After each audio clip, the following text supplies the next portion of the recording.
Good morning, everyone. It's a fine winter morning here at my place in Guyana. We're gonna make an interesting video today. Wonder if I can do this. Oh yeah, I can go from narrow view to wide view. Awesome. Anyway, I have something special planned today.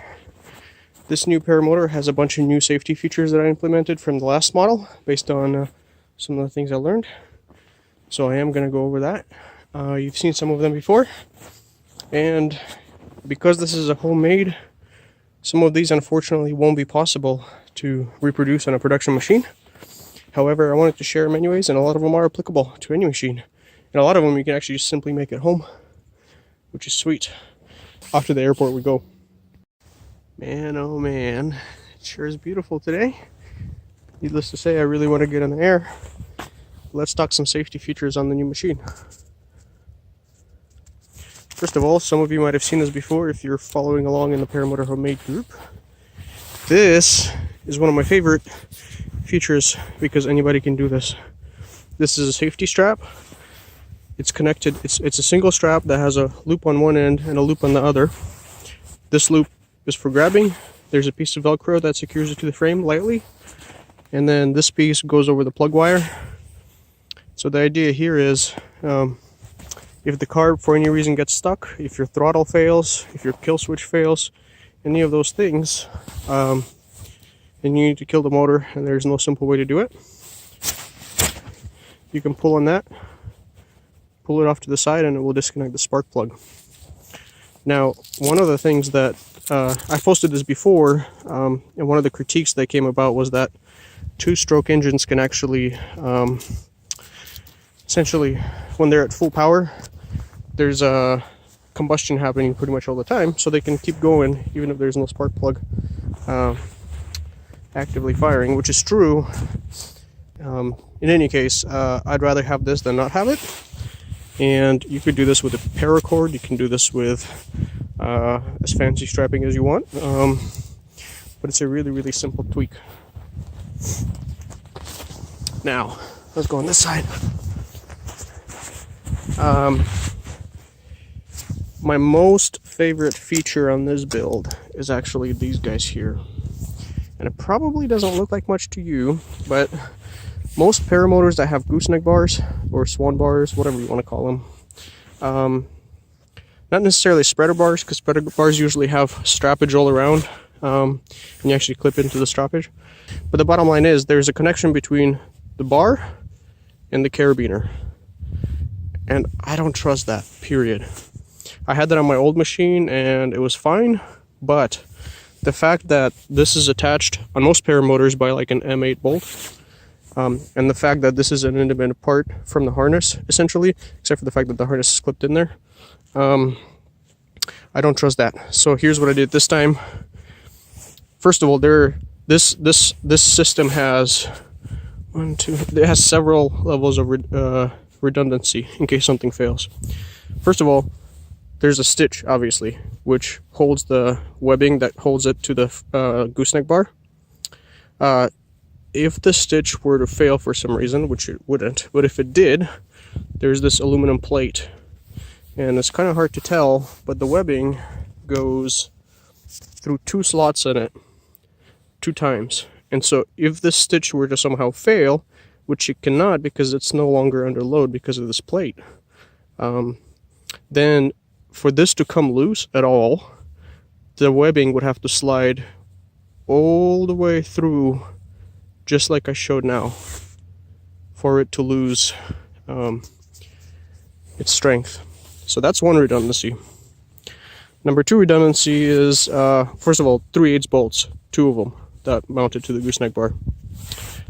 Next redundancy is the strap actually goes from the webbing, is the same strap, there's no sewing connection, it's the same strap, goes all the way down into the harness.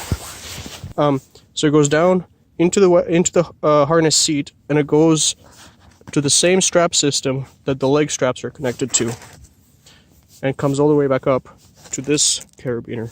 So what that means is it is absolutely completely irrelevant if the paramotor were to fall off and all you had left was half a gooseneck bar, half a gooseneck bar. As long as the carabiner is intact, which I don't like these, I'm going to switch them to bigger ones.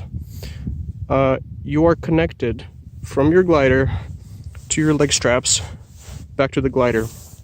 And so what happens here is irrelevant because you will be connected to it no matter what happens. So there's that. Next feature is, when I was designing these gooseneck bars, I don't know if you can tell how big these are, but these are about probably 1.5 times the size of normal ones. I did a bunch of calculations because you guys warned me to go, say, I don't know, 5 times your weight, and people were throwing all these figures. And so I picked a happy medium when I was engineering these because I was running them through simulations. And to safely handle things like acro, which I don't really do, this is what I came up with. So either my calculations are wrong or other paramotor manufacturers tend to skimp on this a little bit. If you're interested in these gooseneck bars, the files to make these are available in the Paramotor homemade group in the files section for anybody to use. You're free to download it. It's a SolidWorks file actually, so you can modify it, and you can send it to any machinist and they'll cut it. This is 1/2 inch material. I believe I used a 8-inch wide bar, so it's 8 by 0.5 by whatever length bar, because it's cheaper than getting plate cut for this. Now, last thing is these guys. I really dislike how paramotors use aluminum shafts, M8 bolts, bolts that rub on aluminum that don't have any sort of a bushing. And so when I engineered these, first of all, there's a beefy cup here that is part of the frame. So the bolt goes actually through 3 layers of aluminum. So it goes through the cup here, this part of the square tube on the frame, and then the back part of the square tube on the frame. It is a beefy 1/2 inch bolt with 2 lock nuts on the end. And inside the aluminum, you can probably see there's an aluminum 2-inch washer. Then it goes plastic washer, swing arm, plastic washer, and then aluminum tube. And inside of this swan arm is oiled bronze bushing. And what that bushing does is makes it so the bolt is not riding on aluminum, so the bolt doesn't get damaged, nor does the aluminum. So that's also one important safety feature that I implemented that I really like. Everything else is pretty standard. I am trying this new thing. I haven't decided if I like it yet or not. So here's my throttle. And this is a throttle tether. And this is a elastic bungee, which, I don't know, that's like 8 inches long. So the way this is supposed to work is I have a little carabiner, that's a miniature carabiner. This actually clips to your riser. So you clip this to your riser, and so the entire throttle has plenty of free motion to for flying, for regular flying, but as soon as you let go, it can only go that far from the riser, so it can never go even as far as the net, or below it, or through it, or anything, no matter what you do with it. And so it is physically limited by this slack. Now, this does get in the way when you're trying to launch, and it is pretty awkward. Plus, I would encourage somebody to let go of the throttle in mid-flight, to reach in their pocket, grab their phone, or whatever else, which I don't like doing that. Other people are cool with it. I'm not cool with it. So, yeah, once again, it's really easy to make. It's just a bungee. I have a little adjuster on it for length, and it's just tied to the throttle cable. It's loosey-goosey. Good to go. All right, well, let's do some shenanigans. There's enough wind for a reverse launch. Let me go over this ancient glider with you. So, fun story. I came here with the purpose of doing these cool videos. I forgot to bring my cameras. Needless to say, I've been flying all day. And then I went home, grabbed some water, my cameras, some lunch on the way back. I'm back. It's pretty goddamn strong. It's like really strong, actually. Borderline. Wouldn't fly it, but I'm gonna fly it. Yep, yep.